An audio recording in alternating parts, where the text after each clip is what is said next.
Sudah Kak, mulai aja Kak. Oke, terima kasih. Selamat malam. Assalamualaikum warahmatullahi wabarakatuh. Waalaikumsalam warahmatullahi Oke, wabarakatuh. salam sejahtera untuk adik-adik yang pada malam ini masih mau bergabung dan belajar sedikit demi sedikit untuk persiapan SNBT tahun depan. Oke, di penghujung minggu malam ini kita akan sedikit membahas atau belajar tentang bagaimana nanti kiranya literasi bahasa Indonesia muncul di SNBT. Sudah tahu kan ya yang namanya literasi itu pasti kalian akan dihadapkan oleh sebuah teks.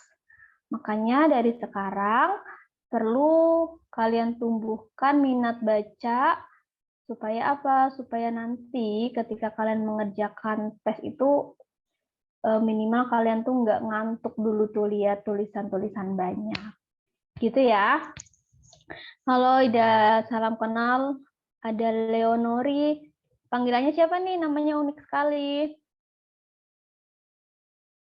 Ada Rifai, Nur Hidayah, Margareta, ada Dwi Nur, sama Benedikta. Oke, semoga adik-adik yang join di pertemuan virtual kita malam ini tahun depan akan masuk ke PTN yang kalian inginkan. Oke, perlu diapresiasi nih. Ternyata kalian masih semangat. Udah malam-malam kan ya, apalagi besok Senin. Udah paling enak tuh udah langsung tidur aja, tapi kalian masih mau belajar untuk mempersiapkan SNBT. Padahal sekolahnya lagi padat ya jadwalnya. Udah PTS belum? Oke. Kalau nanti ada pertanyaan, silahkan ditulis di kolom chat ya. Saya mau share screen, Kak. Mau izin share screen. Oke, sebentar ya. Saya share screen dulu.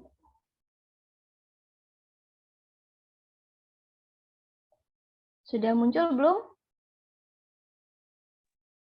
Sudah Kak. Oke.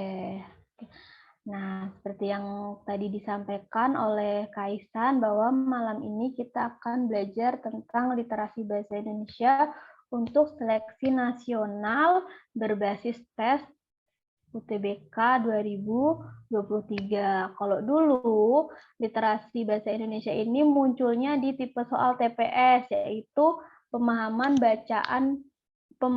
membaca dan menulis PBM itu. Nah, yang perlu diingat, tips dan trik ketika kalian mengerjakan soal literasi, entah itu bahasa Indonesia atau bahasa Inggris, kalian tuh harus menggunakan teknik membaca skimming, jadi teknik baca cepat. Supaya karena apa? Karena itu tadi waktunya terbatas. Jadi kalian harus terbiasa untuk membaca skimming, mencari poin-poinnya. Gitu. Kemudian yang kedua, kalian baca pertanyaannya terlebih dahulu. Setelah baca cepat, kira-kira apa nih yang ditanyakan? Cari ke pertanyaan baru. Lari ke pertanyaan baru, kalian cari di teksnya.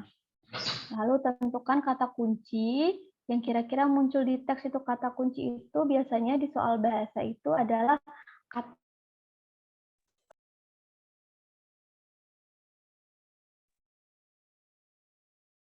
Halo Kak, suaranya keputus Kak.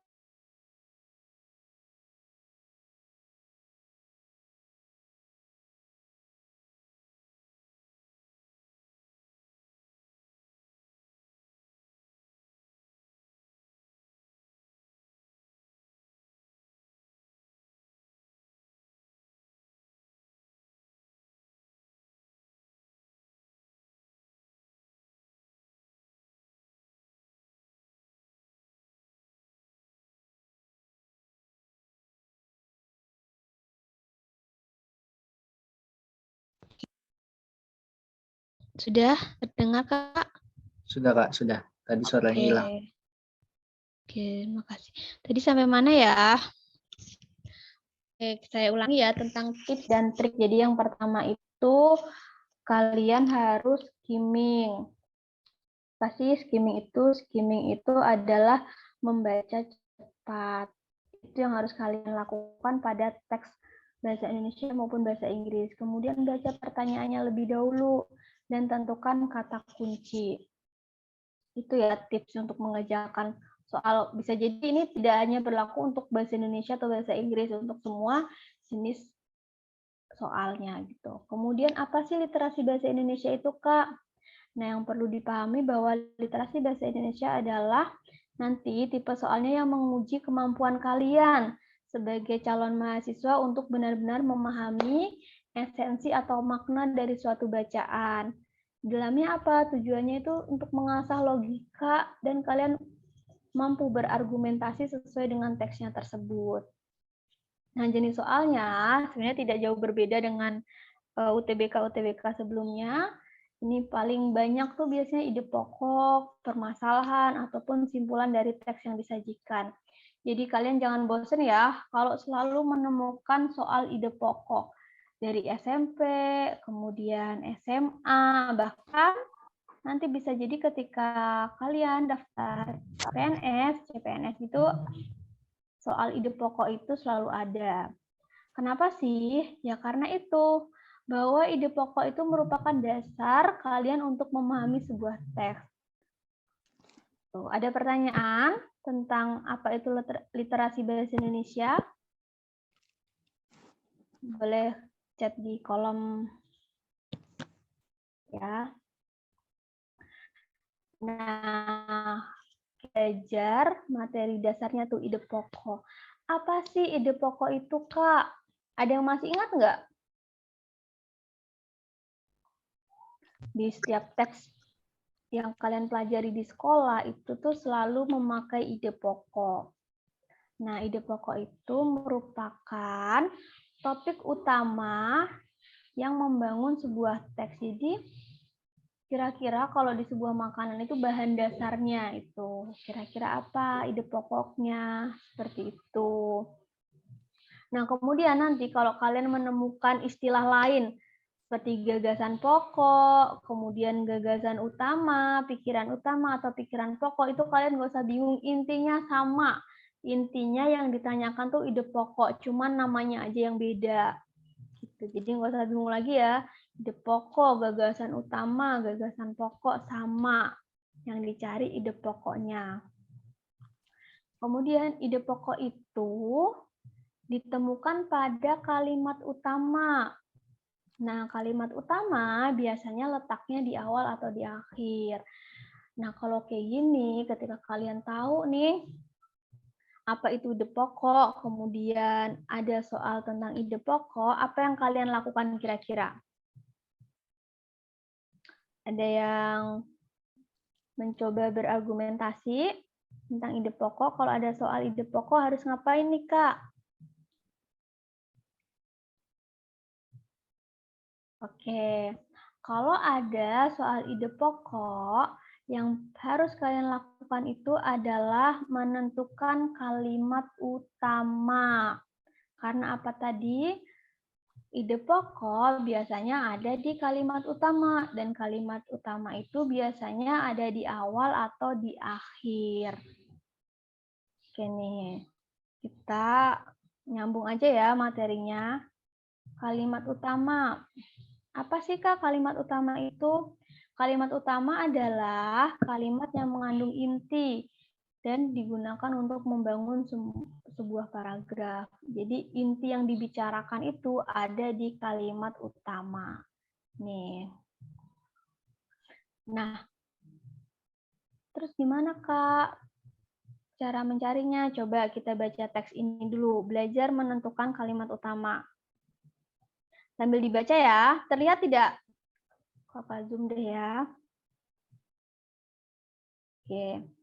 Berdasarkan data ScienceMac, jumlah produksi sampah plastik global sejak 1950 hingga 2015 cenderung menunjukkan peningkatan. pada 1950, produksi sampah dunia ada di angka 2 juta ton per tahun. Sementara 65 tahun setelah itu, pada 2015, produksi sampah ada di angka 381 juta ton per tahun. Angka ini meningkat lebih dari 190 kali lipat dengan rata-rata peningkatan sebesar 5,8 ton per tahun. Nah, coba kira-kira dari paragraf ini kalimat utamanya ada di kalimat keberapa?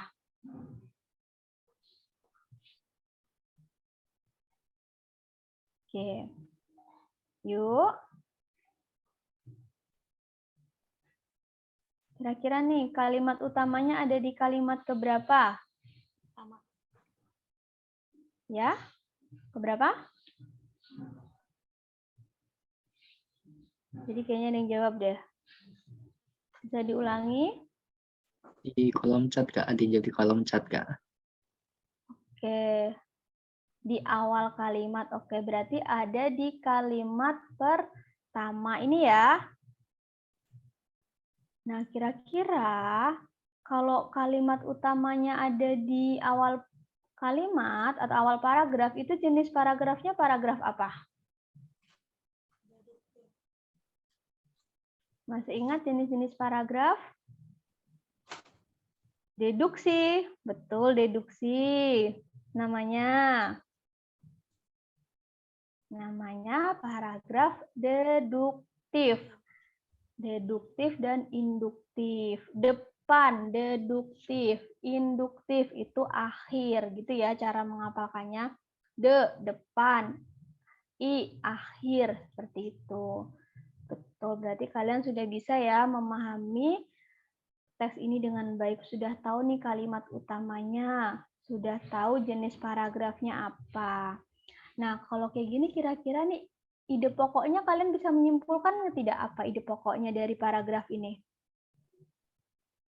Tadi kan udah nih kalimat utamanya ada di awal Kak, di kalimat pertama. Oke, betul. Kemudian jenis paragrafnya apa? Paragraf deduktif. Oke, betul juga. Lalu kira-kira ide pokoknya apa? Produksi sampah plastik mengalami peningkatan. Oke, produksi sampah plastik mengalami peningkatan berdasarkan data dari ScienceMap. Oke, keren. Terima kasih. Gitu ya, jadi kalimat utama adalah sebuah kalimat yang membangun suatu paragraf. Coba kita buktikan. Tadi kalimat pertama, menjelaskan bahwa ada penambahan jumlah sampah plastik dari tahun 1950 hingga 2016. Kemudian di kalimat selanjutnya dijelaskan ada berapa sih sampah pada tahun 1950 itu? Nah, makanya ini disebutnya kalimat apa? Induktif. Oke, jenis kalimatnya kan ada kalimat utama, ini kalimat utamanya membicarakan bahwa sampah plastik tahun 1950 hingga 2015 itu mengalami peningkatan. Oke, betul. Kalimat penjelas. Dijelaskan lagi nih secara rinci. Berapa sih jumlah peningkatannya itu? Berapa sih jumlah sampah pada 1950? Tuh, dijelaskan nih. Di kalimat kedua, kalau tahun 1950 itu ada 2 juta ton per tahun. Kemudian, selama 65 tahun itu meningkat menjadi 381 juta ton per tahun. Nah, kalimat-kalimat ini menjelaskan nih kalimat utama. Makanya disebut kalimat penjelas. Itu. Ada pertanyaan? Kecepatan nggak kakak jelasnya? Review aja sih ini sifatnya. Oke. Sekarang kalimat penjelas saya udah kakak singgung ya. Kalau kalimat penjelas itu fungsinya itu menjelaskan atau menguraikan kalimat utama. Misalnya kalimat penjelas tuh adanya di tengah-tengah tuh atau di awal sampai di sebelum akhir. Misalkan ini ada teks lagi. Kita baca ya. Hasil penelitian mengungkapkan bahwa tingginya kolesterol merupakan faktor risiko yang paling besar yang menyebabkan seseorang terserang penyakit jantung koroner. Hampir 80% penderita jantung koroner di Eropa disebabkan kadar kolesterol dalam tubuh yang tinggi. Bahkan di Amerika, hampir 90% penderita jantung koroner disebabkan penderita makan makanan yang berkadar kolesterol tinggi. Begitu juga di Asia, sebagian besar penderita jantung koroner disebabkan oleh pola makan yang banyak mengandung kolesterol. Dengan demikian, kolesterol merupakan penyebab utama penyakit jantung koroner. Nah, kalau dari sini, coba kita cari dulu nih kalimat utamanya yang mana?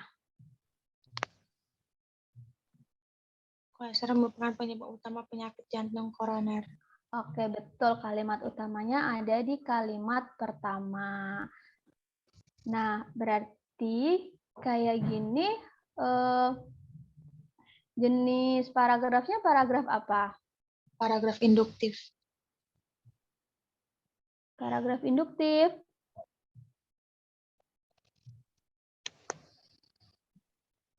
Oke, coba kita lihat dulu ya, apakah ini paragraf deduktif atau paragraf induktif. Kita lihat dulu lari ke kalimat pertama. Hasil penelitian mengungkapkan bahwa tingginya kolesterol merupakan faktor risiko yang paling besar yang menyebabkan seorang terserang penyakit jantung koroner. Oke, ini disebutkan bahwa kadar kolesterol menyebabkan penyakit jantung koroner. Kemudian lihat nih kalimat kedua. Hampir 80% penderita jantung koroner di Eropa disebabkan oleh kadar kolesterol dalam tubuh. Oke, dia menjelaskan nih kalau di Eropa itu kadar kolesterol itu 80% nih.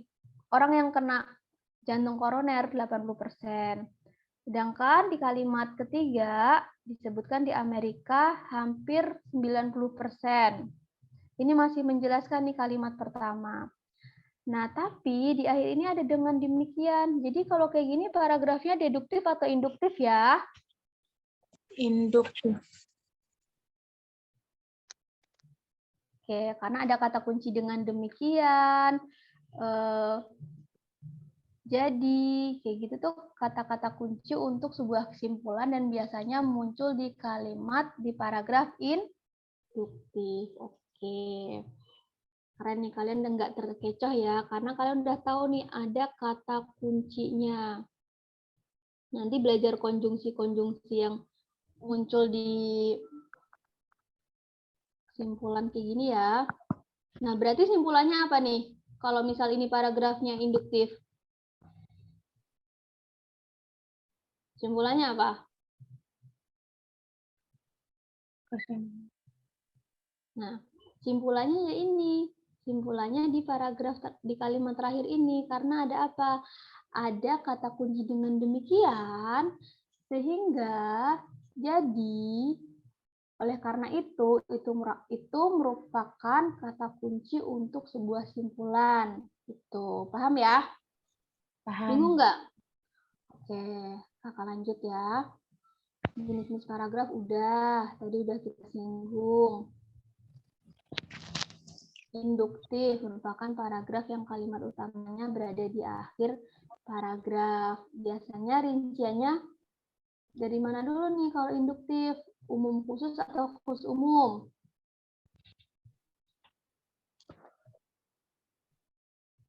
Ke umum ke? Dari umum ke? Dari umum ke khusus. Oke.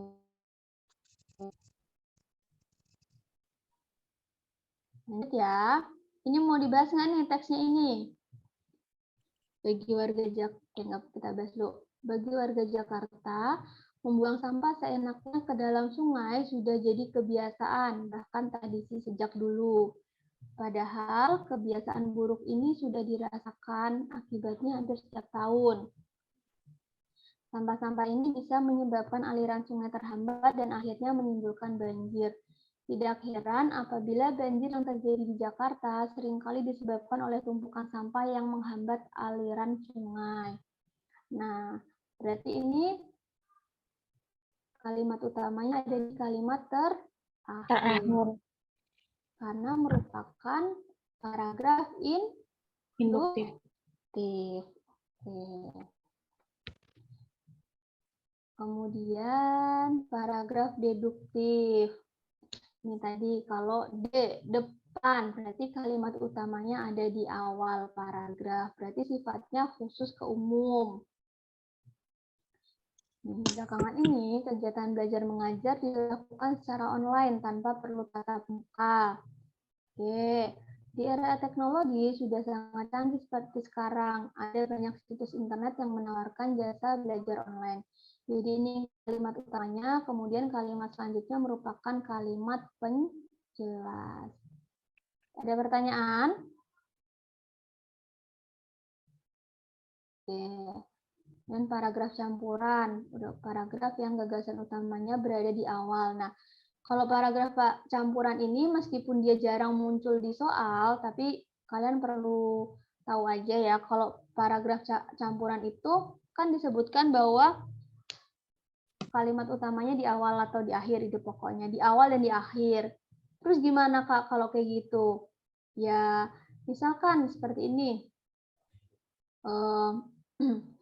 Penyakit influenza mudah menular. Menurut penelitian, virus sangat terkait dengan level kelembapan udara. Di negara beriklim sedang seperti Amerika Utara dan Eropa, wabah flu biasanya terjadi di musim dingin. Sementara itu di negara tropis, influenza menyebar di musim penghujan. Nah, penegasannya apa nih maksudnya ada di awal dan akhir tuh? Nah, di sini yang kakak tanda ini. Jadi, kalau campuran itu kalimatnya ada yang diulang nih. Kalimat pertama apa dan kalimat di akhir tuh sifatnya menegaskan. Kan di sini disebutkan penyakit influenza itu mudah menular. Kemudian di paragraf terakhir disebutin lagi, dibicarakan lagi bahwa kita harus hati-hati dengan penyakit influenza yang ternyata mudah menular. Jadi, makanya paragraf ini merupakan jenis paragraf campuran. Gitu ya. Pokoknya kalau kalimatnya diulang di awal, kalimat pertama, kemudian diulang di kalimat terakhir, itu jenisnya paragraf campuran. Oke, kita lanjut sebelum ke soal. Simpulan. Simpulan itu apa sih? Simpulan itu hasil akhir dari pembahasan dalam paragraf. Bagaimana Kak mencari simpulan? Oke, ada dua cara dalam menentukan simpulan. Simpulan ini sifat soalnya tuh hampir sama kayak ide pokok, banyak sekali muncul. Apalagi literasi ya, pasti ditanyakan tuh simpulan teks pada bacaan di atas apa. Kenapa ditanyakan simpulan ya? Biar membuktikan aja kalian tuh bisa nggak mengambil intisari dari teksnya itu. Oke, kita cek yang pertama. Cara mencari simpulan, menggabungkan kalimat utama dan kalimat akibat, sebab akibat yang berada di akhir paragraf. Oke. Nih contohnya ya, coba kita tarik kesimpulan. Acara tahun baru selalu dirayakan dengan meriah, di kalimat pertamanya. Acara tahun baru tersebut biasanya diselenggarakan di lapangan terbuka dengan menggelar konser dan menyalakan kembang api. Banyak orang-orang yang datang ke lapangan untuk merayakan tahun baru bersama. Namun, kemeriahan tahun baru tersebut tidak diimbangi dengan kesadaran para pengunjung untuk menjaga kebersihan lapangan. Akibatnya, banyak sampah yang tertinggal setelah perayaan tahun baru tersebut. Nah, dari paragraf ini, kalimat utamanya ada di kalimat keberapa? Oke, ada pada kalimat pertama. Oke, berarti ini jenis paragrafnya apa? Deduktif. Oke, deduktif. Acara tahun baru selalu dirayakan dengan meriah. Nah, berarti kalimat selanjutnya merupakan kalimat penjelas ya. Mana nih? Coba. Kalimat kedua menjelaskan kalimat pertama tidak? Kita lihat. Ya, acara tahun baru tersebut biasanya diselenggarakan di lapangan terbuka dengan konser, karena dia bilang tadi meriah kan. Nah, kita balik lagi nih ke teorinya. Oke. Balik lagi nih ke teorinya, menggabungkan kalimat utama dan kalimat sebab akibat. Nah, ini kalimat utamanya, kalian sudah menemukan, kemudian kalian sudah menentukan juga jenis paragrafnya. Kemudian kita cari kalimat yang sifatnya merupakan sebab akibat dari kalimat utama. Kira-kira yang mana? Yang akhir paragraf induktif. Oke, akhir. Ya. Nah, ini merupakan akibat dari munculnya kalimat utama. Nah, jadi simpulannya apa nih? Bisa nggak kalian narik simpulan dari kedua yang kakak tandai ini?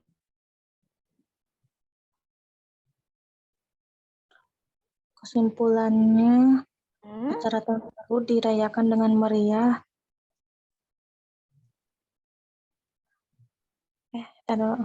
Ya, betul. Bikin kalimat versi kalian sendiri, nggak apa-apa. Intinya sama. Perayaan tahun baru mengakibatkan banyak sampah tertinggal. Oke, jadi intinya itu ya, kemeriahan perayaan tahun baru banyak meninggalkan sampah. Jadi kayak gitu ya cara mencarinya. Kakak ulang, pertama dalam mencari simpulan itu harus mencari kalimat utama dan mencari sebab akibat. Dan yang paling penting tuh ini adik-adik, kalau simpulan itu harus mewakili isi keseluruhan paragraf. Misalkan nanti ada sebuah teks, kemudian ada opsi. Oke, terima kasih Leonori, sudah sangat aktif. Kemudian nanti ada tes dan kalian disuruh mencari simpulan. Nah, pastikan opsinya itu yang kalian pilih itu mewakili seluruh isi paragraf. Karena gini, biasanya jenis soal simpulan ini mengecoh. Mengecohnya gimana, Kak? Karena di semua opsi itu benar nih, ada di teksnya. Tapi yang tadi yang kakak ulang lagi harus mewakili seluruh isi paragraf. Karena apa? Bisa jadi dia betul, tapi dia tidak mewakili keseluruhan isi paragraf. Misalnya dia hanya berupa pernyataan pada kalimat keempat, ataupun dia hanya berupa pernyataan betul di kalimat kedua, tidak bisa mewakili keseluruhan isi paragraf. Jadi kalian harus benar-benar teliti. Jangan kebanyakan pakai feeling, jangan pakai perasaan kayaknya ini ada deh. Ya ada gitu, tapi masalahnya kalau soal simpulan itu yang mengecoh itu apa? Pastikan opsi yang kalian pilih merupakan sudah mewakili keseluruhan isi paragraf gitu. Jangan hanya merasa betul karena memang ada di teks seperti itu. Karena pasti kalau tipe soal kayak gini tidak semudah yang kalau kita belajar di soal-soal biasa. Ada pertanyaan? Ini mah baca masih mudah nih Ya, karena Kak. Berarti karena kalau teksnya masih sedikit. Apa? Gimana? yang pertama itu deduktif ya, Kak. Kalau terakhir Iya. induktif. Iya, jadi paragraf pertama, paragraf deduktif, depan, berarti kalimat utamanya tuh di awal, di kalimat pertama. Induktif, akhir, berarti di belakang, seperti itu. Oke. Oke, tadi cara mencari simpulan ya, yang pertama. Kemudian cara kedua, langsung mengambil kalimat simpulan. Nah, kalimat simpulan itu ada kata kuncinya tadi kalian sudah tahu. Dengan demikian, oleh karena itu, kemudian jadi, kayak gitu merupakan kata-kata yang menunjukkan suatu simpulan. Berarti jelas nih, ini ada kata kunci jadi. Berarti simpulan dalam paragrafnya ya ini, di kalimat terakhir ini.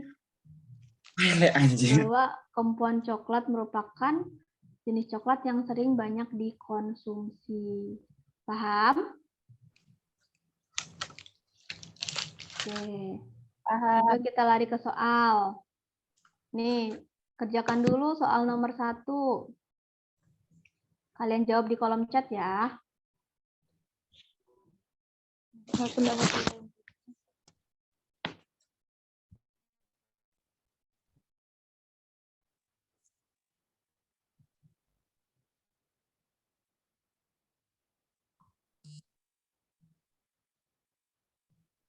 Kak. Yang A. A, betul. Yang A. Betul. Eceng gondok dimanfaatkan untuk bahan kerajinan tangan dan industri mebel. Ini tuh mewakili keseluruhan isi paragraf. Misalkan pilihan B, eceng gondok dapat dijadikan bahan kerajinan yang berkualitas tinggi. Ini betul, tapi dia belum mewakili keseluruhan isi paragraf. Paham ya? Kemudian yang C ini, eceng gondok sebagai pengganti rotan yang harganya semakin melangit. Ini juga betul. Ada di teksnya, tapi dia tidak mewakili isi paragraf. Dia hanya mewakili satu kalimat saja, yaitu ada di kalimat terakhir. Tuh, dan yang paling tepat, betul, yang A, eceng gondok dimanfaatkan untuk bahan kerajinan tangan dan industri mebel. Oke ya. Udah keren nih kalian. Semoga nanti sampai ujian selalu bisa nih tipe-tipe soal kayak gini, nggak terkecoh. Oke, yang nomor 2, mencari kalimat utama. Kira-kira yang mana? Oke, Kak. Yang 5. kalimat utamanya yang 5? Menurun.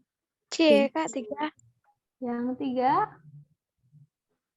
Oke, coba kita lihat ya. 5, 3, 4, 2, atau 1? Satu ini kalimat yang pertama nih. Harusnya ada tandanya ya. Tanda ini aja. Lalu Muhammad Zohri menorehkan prestasi sebagai manusia tercepat se-ASEAN. Ini namanya lalu, ini nama dia ya. Bukan kata hubung. Iya. Dia berhasil meraih posisi kedua sebagai atlet Jepang di kejuaraan atletik 2019 di Doha, Qatar. Nah, berarti dia ini merujuk kemana nih kalimat kedua? Merujuk ke kalimat 1, Kak. Oke, ke lalu Muhammad Zohri ya. Ya, kakak mau lihat dulu nih jawaban kalian. Oke. Ya. Tadi yang 2 ini berarti merujuknya ke kalimat pertama. Kemudian kita lihat nih, gelaran yang dilaksanakan pada Senin 22 April 2019 itu mencatat lalu sebagai juara kedua di belakang atlet Jepang dengan catatan waktu 10,15 detik. Kalimat ketiga ini berarti menjelaskan waktu kapan pelaksanaan kejuaraan atletik di 2019.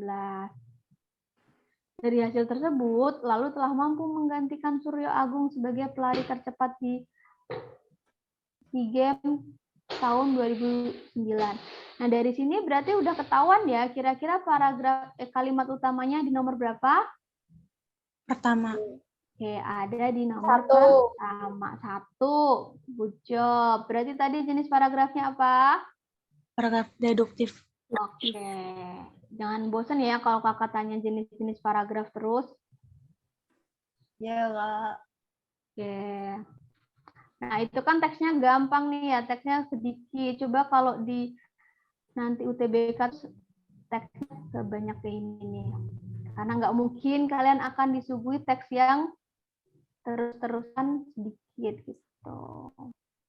Nih ya, kita coba nih yang nomor 3.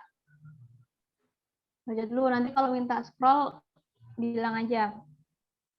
Oke, kita ke pertanyaan dulu ya. Sorry. Kita sesuai tips dan trik. Nah, nomor 3 dicatat ya, soalnya mencari simpulan. Kemudian yang nomor 4, menentukan judul. Coba kira-kira kalau teksnya panjang kayak gini, kalian sulit nggak mencari simpulannya? Sulit. Oke.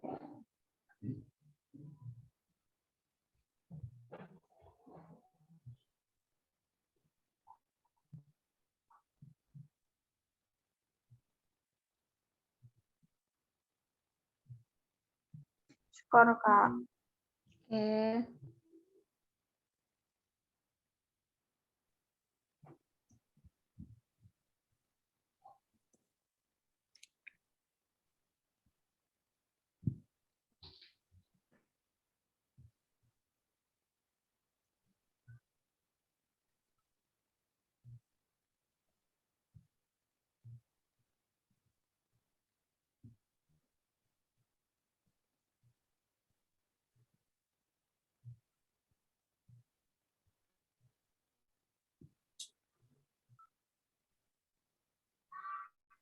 Ya, intinya kalian punya bayangan lah ya, sepanjang apa teks nanti yang akan kalian hadapi. Makanya nanti ketika ujian tuh pastikan anti ngantuk-ngantuk klub ya.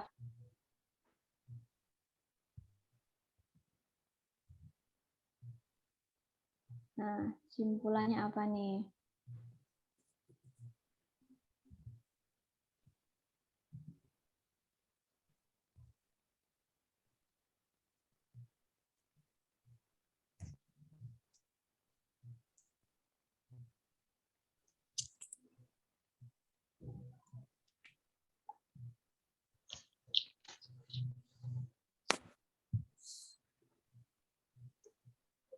Kalian ini baru join. Biasanya kalian suka ikut ini nggak, live teaching di bimbel ini nggak? Suka. Oke. Udah punya target PTN yang diinginkan?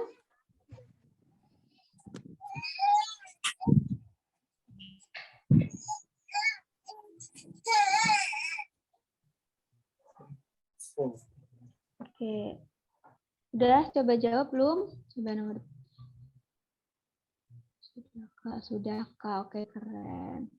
Semoga ya apa yang kalian inginkan itu sampai tahun depan. Apa jawabannya?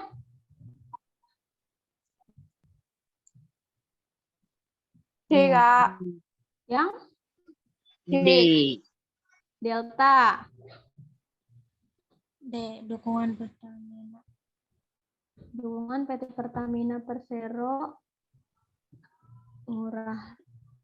DPPU Ngurah Rai terhadap kelompok tari Kemkolok Donggala sangat besar. Coba kita lihat apakah betul itu simpulannya.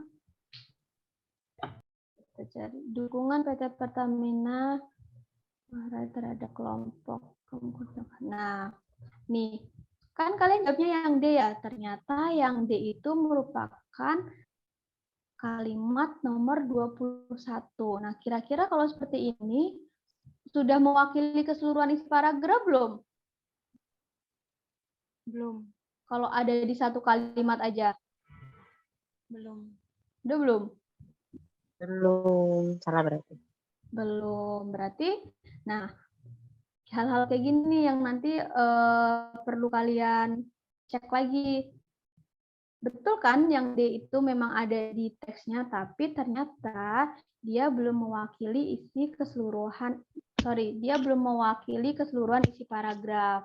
Hanya berupa kalimat pernyataan pada paragraf.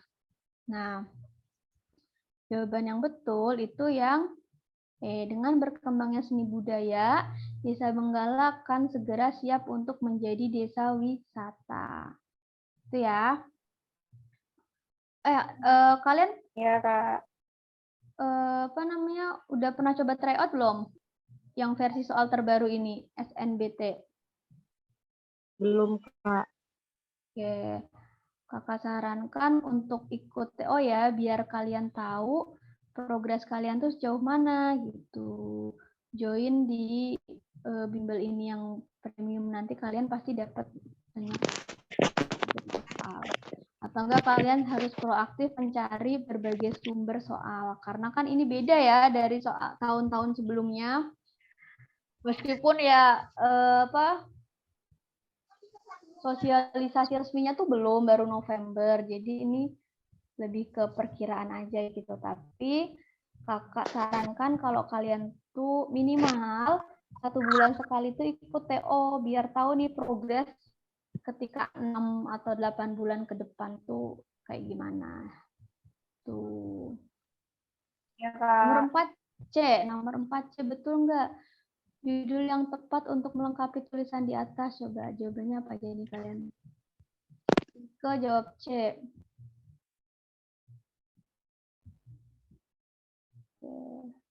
Nomor 4 selain Nika apa jawabannya? Nurul, kata Nurul, tryout tadi siang dikasih tahu sama BK, guru BK, Kak. Oke. Apalagi nih yang jawab lagi? A, B. Oke, A, B, C. Judul yang paling tepat untuk melengkapi tulisan di atas adalah A. Keistimewaan penari tuli bisu di Benggala, Bali. Oke, kira-kira ada yang salah nggak nih dari A nih? Desanya emang Benggala ya? Desanya kan Bengkala ya. Berarti ini jelas salah. Nah, kadang typo-typo kayak gitu harus ini juga ya. Kalau di soal UTBK kayaknya nggak mungkin typo dah. Kemudian yang lenggak-lenggok penari tuli bisu di Benggala, Bali. Yang C, peran Pertamina dalam mendukung penari. Ini kayaknya enggak, yang C ini enggak. Sejarah Desa Bengkala yang menjadi rumah bagi... Oke. Yang B, kalian ini ya, ikut yang premium di bimbel ini, nanti biar kita share soal dan pembahasannya. Ini kenapa yang B? Coba lenggak-lenggok penari tuli bisu di Benggala. Karena yang A ini itu dia salah nih nulisnya. Desanya kan Bengkala, bukan Benggala, Bali. Paham? Kemudian yang C, peran Pertamina. Pertamina ini muncul di paragraf keberapa sih? Sifatnya kan dia tidak menyeluruh ya. Jadi Pertamina hanya dibahas di paragraf ke-4. Ya, kayak gitu ya, harus teliti. Sejarah Desa Benggala yang menjadi rumah bagi penari tuli bisu. Ini tidak hanya tentang sejarah deh, dia lebih menceritakan kehidupan penari tuli bisu. Bisa mengikuti nggak? Kalau ada pertanyaan chat aja ya. Waduh, gak lihat kalau tipe. Oke, gak apa-apa. Pokoknya kita kan nggak tahu ya jebakannya itu sejauh mana gitu untuk ngoceh kalian gitu. Apakah kalian benar-benar sadar nih? Belum lagi ini kan bahasa Indonesia ya, belum lagi kalau ketemu bahasa Inggris. Tuh. Udah sambil ngantuk nih Kak, makanya nggak lihat. Oke, keren ya. Walaupun ngantuk masih bisa join belajar. Semoga ini jadi proses kalian yang nanti akan membuahkan hasil yang memuaskan. Siapkan ya calon maba 2023. Oh ya, kakak sambil sharing nih. Kalian apa? Apa? Yang tryout bimbel buat premium PT ada nggak, Kak? Coba nanti ini Kak Iksan ya. Dia yang punya schedule-nya sama punya jadwal pastinya. Kak Iksan. Mana Kak Iksan? Iya, Kak. Ada yang tanya Kak tentang bimbel premiumnya Kak tadi. Oh iya. Nanti kalau yang nanya soal bimbel premium bisa DM aja ke IG Wadah Digital atau bisa chat ke nomor WA adminnya ya.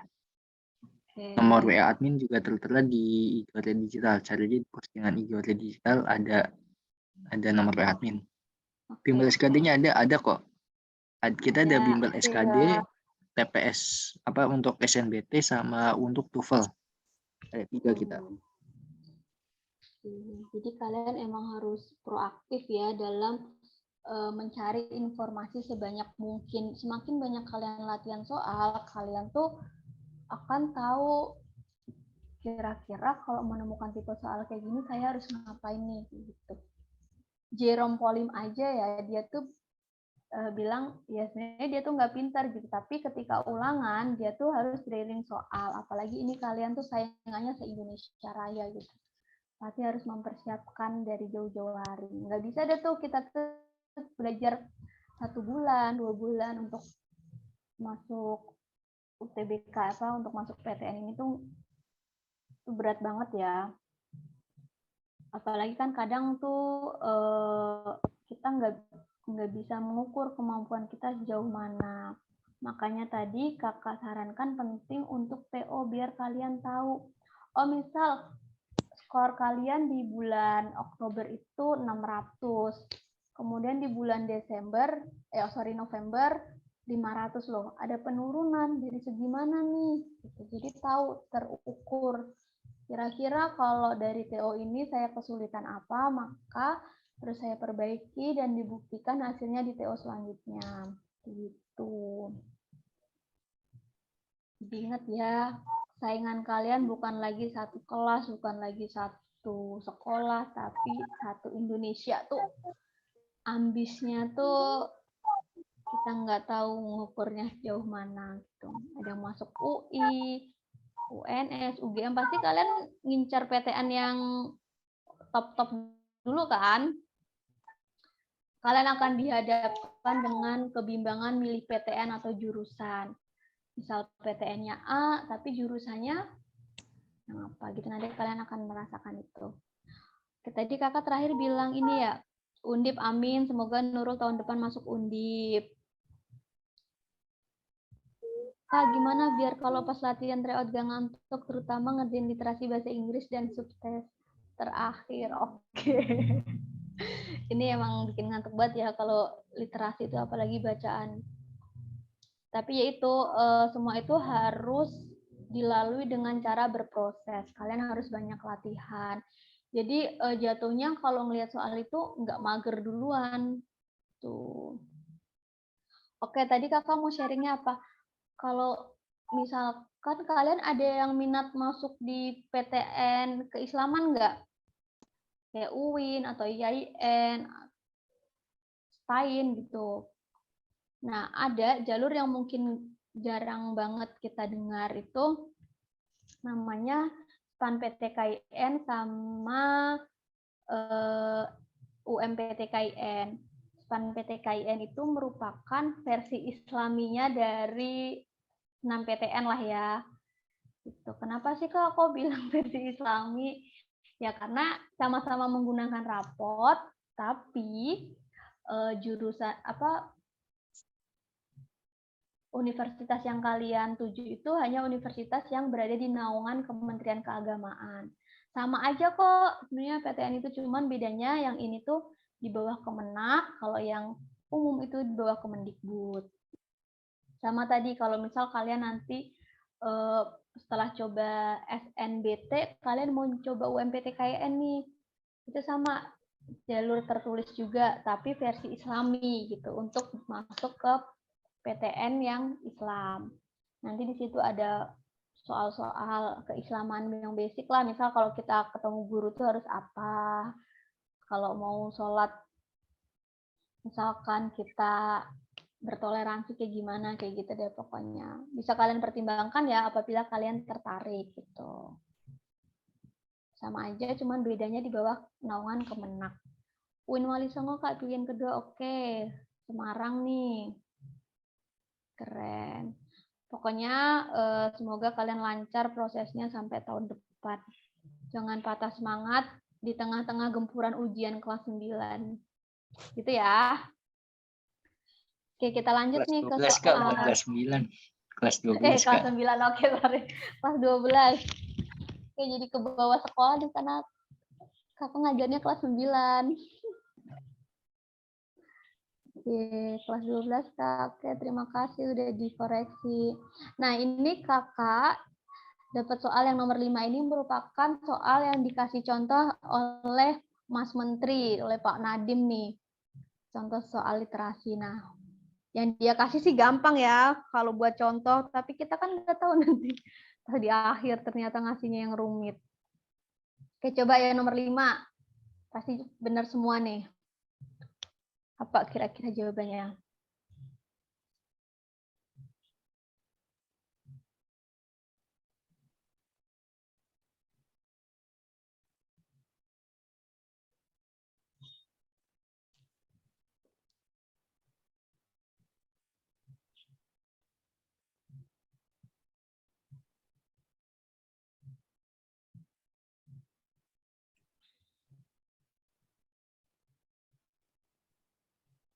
Ini kakak scroll ya.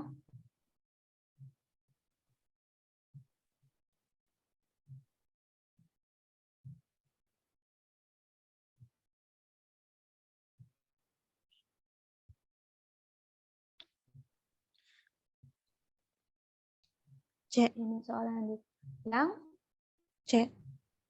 Oke, betul. Yang C, Ari dapat mencoba minum yogurt.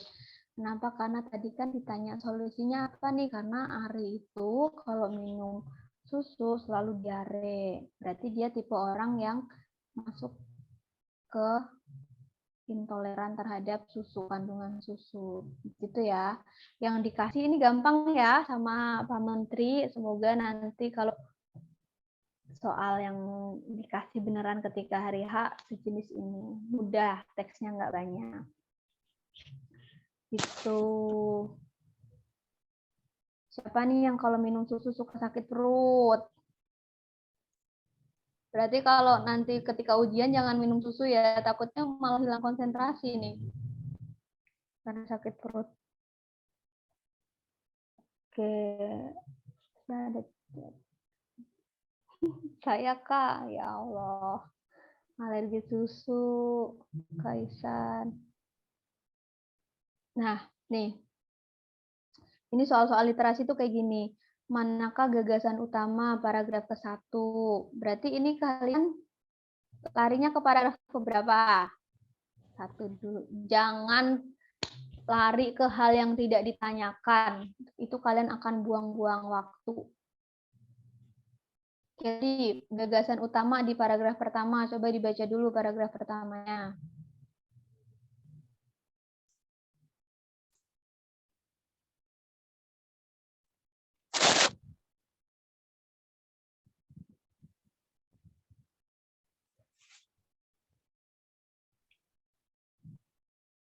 Gagasan utama. Tadi nama lainnya ide pokok. Ada di kalimat utama.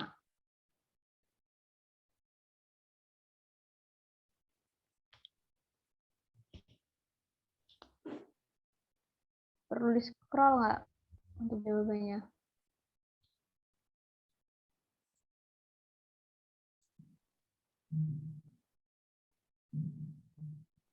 Oke, ini ya kalian. Hidup penuh dengan tantangan, hidup penuh dengan risiko, tipe orang dalam menghadapi tekanan, tekanan membentuk watak seorang, dan alam modern penuh dengan tekanan dan risiko. Yang ditanyakan gagasan utama. Oke, coba kira-kira gagasan utamanya di mana? Kalimat pertama berbunyi hidup memang tidak lepas dari berbagai tekanan. Oke, kalimat kedua, lebih-lebih hidup di alam modern ini yang menyuguhkan beragam risiko. Selanjutnya, kalimat ketiga, alam modern menyuguhkan perubahan cepat dan tak jarang mengagetkan. Bahkan seorang sosiolog, Ulrich Beck, menamai zaman kontemporer ini dengan masyarakat risiko. Tekanan itu sesungguhnya membentuk watak, karakter, dan sekaligus membentuk bagaimana orang bereaksi di kemudian hari. Oke, ini kira-kira kalimat utamanya ada di kalimat keberapa? Bukan, Kak. Oke, kata Nurul A. Hidup penuh dengan tekanan kalau nggak salah tuh. Ada yang punya jawaban lain selain A? Yuk tulis di kolom C. Hidup penuh dengan tantangan. Oh, tantangan ternyata bukan tekanan, sorry. Oke. Ada yang jawab enggak? Betul ya, jawabannya A itu hidup penuh dengan tantangan. Tantangan itu apa? Tantangan itu bisa jadi tekanan itu. Karena disebutkan di kalimat ke-1 intinya dia ngomongin tekanan. Kemudian kalimat-kalimat penjelas lainnya juga menjelaskan tentang bagaimana sih hidup penuh dengan tantangan itu. Gitu. Paham ya? Berarti ini jenis kalimatnya, jenis paragrafnya paragraf apa? Deduktif. Oke, deduktif. Oke, keren. Kita next. Nah, manakah pertanyaan yang jawabannya terdapat dalam teks? Oke, nah ini kayak gini kan kalau kayak gini mau nggak mau harus baca ya, makanya ini soal literasi itu bakal kayak gini. Pertanyaan yang ada dalam teks, pernyataan yang sesuai, pernyataan yang tidak sesuai itu merupakan itu merupakan pertanyaan-pertanyaan yang akan kalian hadapi di soal literasi membaca ini, literasi bahasa Indonesia ini, biar tahu nih bener nggak sih tadi dia bacanya nyimaknya betul nggak sih gitu. Kira-kira manakah pertanyaan jawabannya terdapat dalam teks? Mengapa hidup penuh dengan tekanan? Disebutin nggak tadi? Kenapa sih hidup penuh dengan tekanan? Kalian ingat nggak ini apa? Enggak ya? Tidak dijelaskan karena paragraf pertama tadi kan dia ngomongin kalau zaman sekarang tuh hidup penuh dengan tekanan, tapi tidak dijelaskan alasannya kenapa. Kemudian yang B, tipe manusia apakah paling ideal dalam menghadapi tekanan? Oke, kalau nggak salah paragraf kedua itu tadi ngomongin tentang tipe manusia kan ya. Kita cari nih, yang paling ideal. Tipe pertama, kayu rapuh enggak. Tipe kedua, tipe lempeng besi. Mampu menghadapi tekanan. Oke, dia mampu, tapi enggak ideal. Belum ideal. Tipe ketiga, cukup lentur menghadapi tekanan. Tipe keempat, manusia bola pingpong. Oh, inilah tipe yang ideal dan tepat. Berarti dari sini nomor 7 apa jawabannya? Yang jelas kita temu aja jawabannya ya. Tipe manusia apakah yang paling ideal dalam menghadapi tekanan? Jadi kira-kira kayak gitu ya. Contoh-contoh soalnya. Pokoknya kalian jangan ini aja, jangan males baca. Itu untuk melatih kalian selama proses menuju tahun depan tuh. Minimal sehari itu baca 1 berita aja. Beritanya kalian sukanya lewat apa? Pilih portal yang kalian sukai gitu. Kalau kalian main Twitter kan di situ juga banyak ya berita-berita di-share gitu. Baca dari hal-hal remeh yang kalian sukai itu akan sangat membantu kalian menghadapi kesulitan. Gitu. Ah, bukan Kak, ngadain Zoom kayak gini kapan lagi Kak? Kapan lagi Kak Ihsan? Sebenarnya sering sih bimbel ini ngadain Zoom dari semua pelajaran, ada sejarah, kemudian SKD, banyak banget TOEFL gitu, bahkan apa ya, materi sekolah dari materi sekolah lupa. TWK, IU, terus ada TOEFL, ada bahasa Betul. Inggris juga, terus ada untuk TPS bahasa Indonesia, terus ada yang materi kelas 12 fisika, kimia, biologi, terus ada baik IPA maupun IPS kayak sejarah, ekonomi, sosiologi juga ada, sama geografi. Iya gitu Nurul. Jadi kamu stay tune terus ya di medsosnya Bimbel Hore Digital gitu. Kayaknya kita nggak bakal ini deh keburu bahas banyak soal ini. Nanti kita bahas lagi di Zoom selanjutnya Kak ya. Ya, Zoom selanjutnya mungkin kita bahas soal aja, ngerjain soal ini, atau mungkin nanti dibentuk latihan soal dulu kali ya Kak. Di share lihat Google Form, dibikin latihan soal, nanti baru dibahas. Oke, ya oke.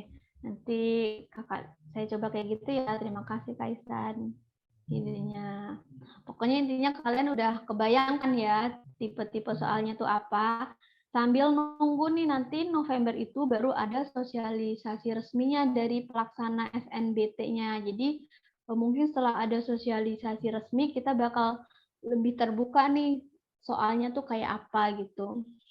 Karena sejauh ini ya yang kami pahami literasi bahasa Indonesia itu kan merujuknya ke teks ya. Tipe-tipe soal yang merujuk ke teks tuh kayak gitu. Mencari simpulan, mencari ide pokok, pernyataan yang tepat, kemudian gagasan, kemudian pertanyaan yang ada jawabannya, kelemahan, kayak gitu. Kan kalau tahun lalu itu lebih ke materi ya, jadi itu lebih pasti nih kira-kira dari materi konjungsi apa nih yang muncul, meskipun ya sama aja gitu larinya ke teks, cuman kalau sekarang tuh lebih ke logika, ke pemahaman, kalau dulu tuh lebih ke hafalan, kemudian ke ya tipe-tipe materi yang bisa jadi kalian nggak temukan di sekolah gitu. Paham ya? Terus karena tipe soalnya beda tahun ini, apakah kira-kira misal saya jurusan IPA, saya nggak perlu belajar biologi, fisika, dan kimia, Kak? Begitupun yang IPS. Apakah udah nggak perlu lagi nih kita belajar sejarah, ekonomi, geografi? Menurut Kakak, dari sudut pandang Kakak sendiri, kalian tetap harus mempersiapkan versi terbaik dari diri kalian gitu. Jadi misalkan nanti sambil menunggu nih belum ada pengumuman SNBT, kalian bisa menyiapkan diri kalian mengikuti mandiri. Ya, siapa tahu rezeki kalian dari mandiri itu gitu. Kak, mandiri mahal gitu. Enggak kok, nanti kalau udah masuk univnya kalian tuh bisa mengajukan banyak beasiswa gitu. Pokoknya saran dari Kakak, coba semua jalur yang ada gitu. Sambil nabung-nabung aja nih dari sekarang gitu. Kan pasti registrasinya berbayar ya buat ikut ujiannya itu. Itu adik-adik, ada pertanyaan nggak sebelum kita akhiri pertemuan kita? Kata Nurul, mandiri bisa dibilang jalur neraka, Kak. Yuk semua semangat. Jalur rapot, jalur surga aja, amin. Kenapa jalur neraka ya? Karena mungkin biayanya mahal kali ya. Ada uang pangkal dan lain sebagainya. Tapi bisa jadi peluang di mandiri itu lebih besar daripada peluang yang UTBK. Tapi semoga kalian bisa lewat jalur yang rapot itu ya. Jalur surga. Lucu banget. Jalur surga. Ada pertanyaan nggak? Coba ketik aja. Oke, ada kenapa Cucu Rahmawati mau bertanya apa? Ya, kan saya mau bertanya untuk yang gap year itu gimana ya tips belajarnya? Oh, tips gap year. Oke, kalau yang gap year itu pasti kamu udah nggak bisa mengikuti yang jalur rapot kan, berarti dia harus mempersiapkan diri untuk yang mau nggak mau SNBT ini atau mandiri. Tuh, dan ya harus running memulai dari nol, karena sekali lagi ini kita kan nggak bakal menyangka nih kalau tahun ini ternyata beda banget nih tipe soalnya, tipe jalurnya. Makanya harus kamu lebih ke fokus kemana nih untuk ini, mau ngejar yang UTBK, berarti kejar TO terus dengan tipe-tipe soal yang terbaru ini gitu. Nah, oke, kalau misalkan kamu ada keinginan selain ikut jalur SNBT, berarti kamu ya harus mempersiapkan diri untuk mandiri. Setahu Kakak, kalau mandiri itu masih ada Soshum dan Saintek gitu. Jadi kamu menyiapkan dua, untuk SNBT dan untuk Soshum dan Saintek. Sebenarnya yang membedakan gap year sama enggak itu kan cuman berada di kesempatan jalur rapotnya aja gitu. Selebihnya sama aja gitu. Nggak ada pertimbangan lain. Ya kalau nilai kamu memenuhi syarat, ya kamu akan keterima kayak gitu. Kak, kalau misalkan mau ikut tes CPNS itu kan katanya tahun 2023 mau diadakan mau diadakan CPNS. Nah, untuk lulusan SMK itu formasinya biasanya apa aja, Kak? Kakak kurang tahu ya kalau untuk informasi lulusan SMK atau apa. Tapi setahu kakak, yang terakhir info kakak tahu sih yang lulusan CPNS SMA itu kalau nggak salah dia ini deh, sipir deh, sipir penjara. Atau mungkin Kak Isan tahu nggak Kak info yang untuk formasi lulusan SMA SMK? Kalau SMK itu sebenarnya tergantung kalian jurusannya apa ya. Sebenarnya hampir ada beberapa misal kayak kalau apa yang Kemenkumham kayak sipir itu umum semuanya bisa SMK semua jurusan, tapi yang apa yang sesuai ya, nggak mungkin kalian jurusan tata boga atau perhotelan terus daftar jadi sipir atau apa, kan aneh gitu kan, kurang pas gitu. Terus kayak di selain Kemenkumham juga ada kayak di dalam negeri, terus kayak di kementerian lain juga bisa. Kalau misalnya umum tuh kayak akuntansi tuh banyak yang bisa tuh, kayak jurusan akuntansi, terus kayak perkantoran, administrasi perkantoran gitu. Jadi cari aja yang kalian cocok gitu, maksudnya yang sesuai dengan jurusan gitu. Kalau misalnya kalian SMK-nya SMK jurusan seni tari, mau daftar kayak dalam negeri atau Kementerian Kesehatan kan nggak pas gitu. Nggak make sense ya sama Nggak apa make yang sense. ya betul. Oke, Kak, terima kasih. Oke, berarti untuk cucu ini saran kakak 2023 ini ya kamu coba semua termasuk CPNS itu karena kamu tertarik ya? Iya, betul. Kalau untuk info-info CPNS itu biasanya yang lebih apa sih? Lebih benar itu gimana ya, di mana infonya? Kalau untuk info CPNS bisa dilihat langsung ke IG BKN ya, ke IG BKN atau enggak ke Twitternya Kepala BKN. Itu dia suka update info tentang CPNS maupun PPPK gitu. Oh, BKN, iya. Kemarin udah pernah disaring-saring kok waktu pas live teaching PPK sama Tio. Mungkin untuk sekarang kita fokus ke yang apa namanya TPS ya, kayak yang TPS untuk SBT atau untuk TBK atau untuk yang juga masuk PTN. Kalau untuk yang mengenai kayak kegiatan yang untuk CPNS atau PPPK mungkin di live teaching selanjutnya atau pas saat ada live teaching SKD. Karena setiap kita habis live teaching mesti selalu ada kayak sharing-sharing informasi terbaru gitu. Jadi dimulai dengan live teaching, bahas materi, terus bahas soal, baru nanti ditutup dengan info-info sharing info terbaru lah. Iya, ya. Baik, terima kasih, Kak. Ya, Oke, sama-sama. Satu pertanyaan lagi, kalau ada yang ingin bertanya, mungkin. Ayo sebelum ditutup, yang mengenai bertanya seputar kayak SNBP, SNBT, UTBK maupun ujian mandiri ya, atau info masuk PTN. Iya.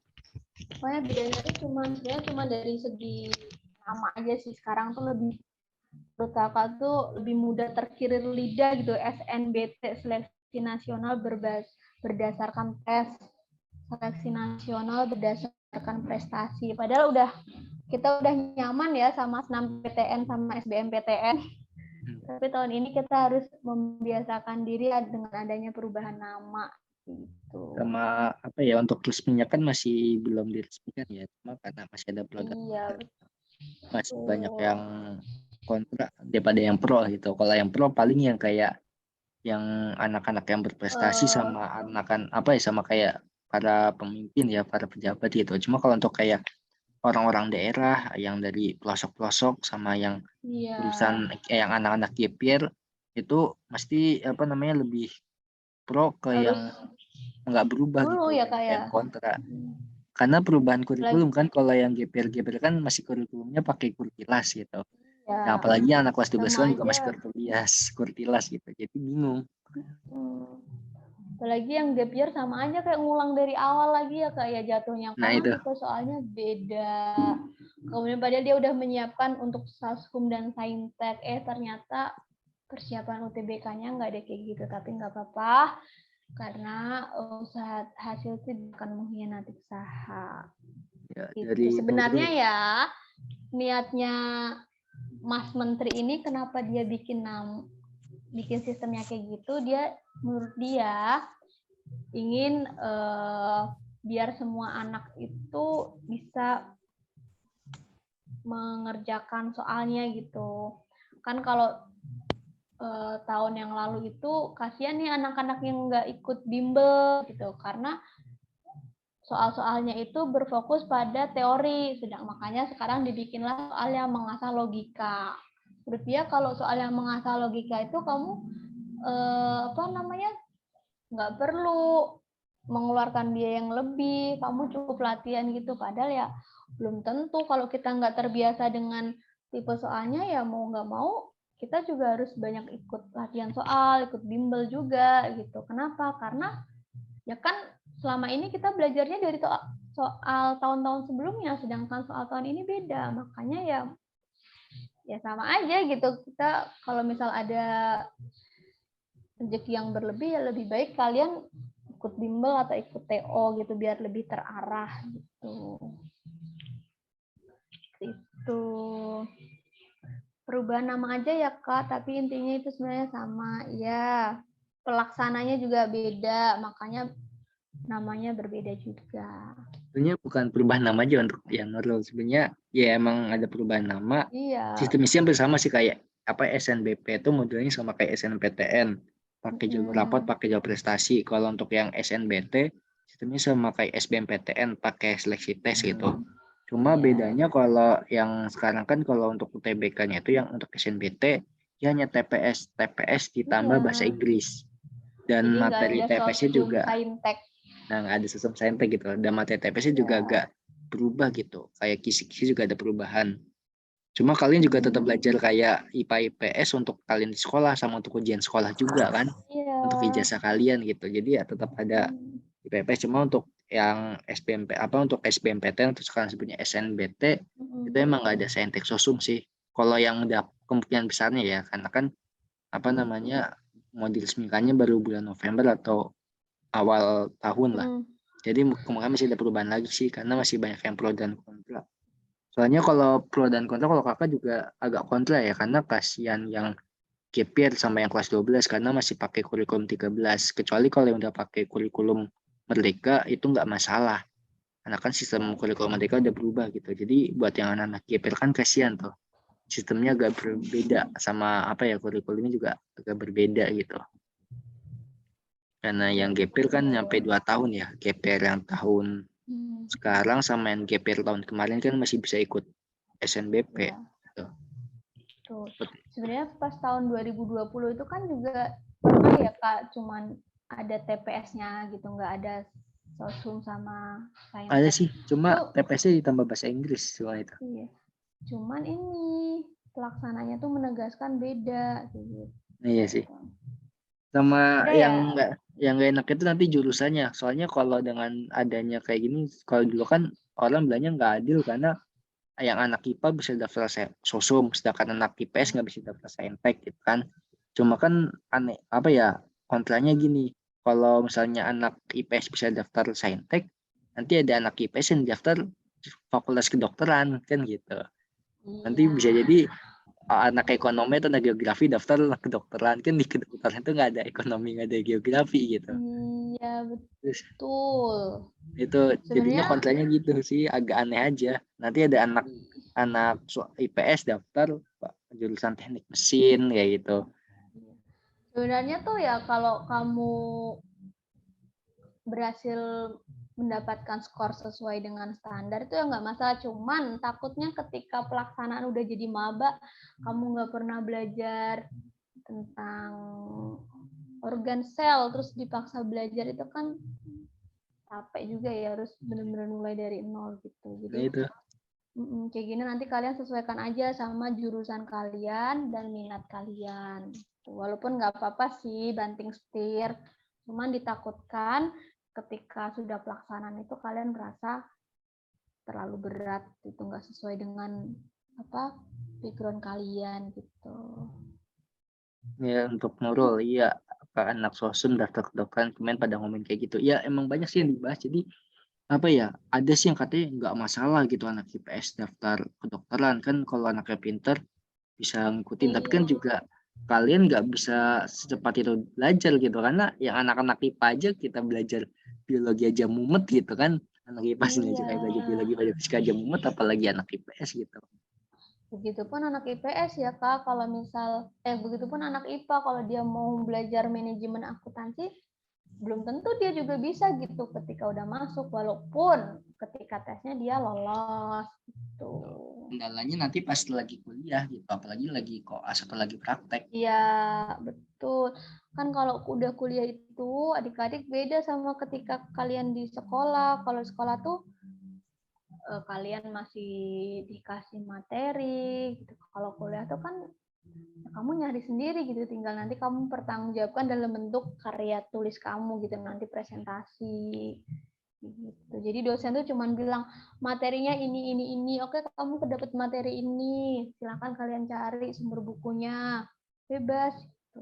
Jadi karena bebas itu belum tentu enak ya Kak ya. Ya, terus apa namanya ada dari Nurul, kalau kita anak saintek ke hukum. Sebenarnya kalau anak saintek ke hukum masih tak masalah, kayak anak saintek masuk ke bisnis kayak bisnis sama manajemen kan dia harusnya IPS ya, sosiologi sama ekonomi. Tapi kan anak anak IPA bisa daftar bisnis juga karena bisa manajemen kan umum. Terus kayak daftar ke hukum itu semua aja bisa mempelajari gitu. Apa semua hukum karena kita juga harus tahu hukum, harus kayak tahu sejarah gitu kan. Jadi kalau kayak anak saintek anak IPA daftar ke pendidikan sejarah itu kan nggak masalah karena kayak sejarah itu kan emang wajib gitu. Tanpa belajar tanpa jurusan IPS pun kita juga harus memahami sejarah. Karena kalian kayak daftar CPNS maupun kedinasan kan otomatis kan juga belajar undang-undang.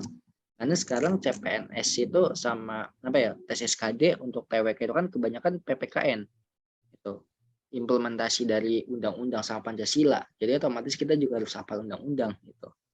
Kayak waktu kakak daftar tes kedinasan itu pelajaran saintek sosum itu kayak saintek itu lebih sedikit gitu. Kalian tes kedinasan itu nggak ada fisika kimia. Paling kalau yang untuk yang SKB-nya ya, atau kayak biologi nggak ada biologi juga gitu. Kayak paling kayak yang untuk STMKG ada tes fisika sama geografi, untuk STIS ada matematika kayak gitu. Jadi kalau anak saintek masuk hukum sih nggak masalah. Ada pertanyaan nih Kak dari Cucu Rahmawati. Barangkali kalian bisa jawab nih tentang STAN. Kalau SMK ya lemah di TPI solusinya belajar sih. Gitu. Ya semuanya harus belajar kayak kakak juga dulu lemah di bahasa Inggris juga gitu. Cuma TBI sekarang itu enaknya modelnya kayak TOEFL. Baik kayak TBI untuk yang kedinasan, TBI kedinasan sama kayak bahasa Inggris untuk TPS itu modelnya mirip kayak TOEFL. Kalian kalau bisa TOEFL, skor TOEFL kalian tinggi otomatis kan bisa ngerjain tuh. Karena kan kalau di TOEFL itu kan kalian ada reading iya, listening iya, terus sama ada structure iya gitu. Kalau di TPS kan yang bahasa Inggris kebanyakan reading sama structure gitu. Kalau untuk di kedinasan kebanyakan structure. Gitu. Jadi kalau misalnya kalian TOEFL-nya jago, otomatis kalian bisa ngerjain bahasa Inggris kedinasan sama bahasa Inggris untuk TPS. Iya, itu ini aja sih menurut kakak, karena kamu udah tahu kelemahan kamu ya kamu fokusin tuh. Berarti untuk yang lemah itu ibaratnya kamu harus lari untuk mencapai kamu bisa. Bikin ini aja daily activity, misal untuk bisa bahasa Inggris itu satu hari kamu nulis aktivitas kamu dalam bahasa Inggris, dalam diary gitu, ataupun kamu coba ganti gaya chattingan kamu menggunakan bahasa Inggris. Itu aja biar beratnya ya sambil berkegiatan, kamu sambil belajar bahasa Inggris, atau mungkin speakingnya banyak kok. Karena itu kan butuh waktu lama ya prosesnya, tapi nanti kalau kamu udah bisa, mudah. Itu aja kali ya Kak ya, karena udah setengah 10 juga. Kayak buat adik-adik nanti kalau ada live teaching lagi, join lagi ya. Banyak kok jadwal live teachingnya, nanti di grup kan selalu di-share ya Kak ya? Ya. Kalian join-join aja untuk tahu apa aja nih soalnya, kemudian materinya apa gitu, karena pasti akan beda lah ya kalau kalian suka ikut latihan, suka ikut belajar kayak gini, pasti ada perbedaan. Siapa tahu nanti ketika lagi mumut, oh inget waktu itu kayaknya dibahas deh malam-malam gitu. Kan kita nggak tahu ya pertolongan Tuhan itu dalam bentuk apa gitu. Oke, terima kasih buat adik-adik semua. Semoga lancar belajarnya, kemudian nanti kalian tahun depan jadi maba di PTN yang kalian inginkan. Sampai jumpa lagi di live teaching selanjutnya. Kakak akhiri, selamat malam. Wassalamualaikum warahmatullahi wabarakatuh. Waalaikumsalam. Waalaikumsalam warahmatullahi wabarakatuh. Terima Salam. kasih. Ya, sama-sama. Boleh ya, Untuk Kak. untuk berikut ya putus ya. Jangan lupa follow Iko ada di kelas sama subscribe channel YouTube-nya.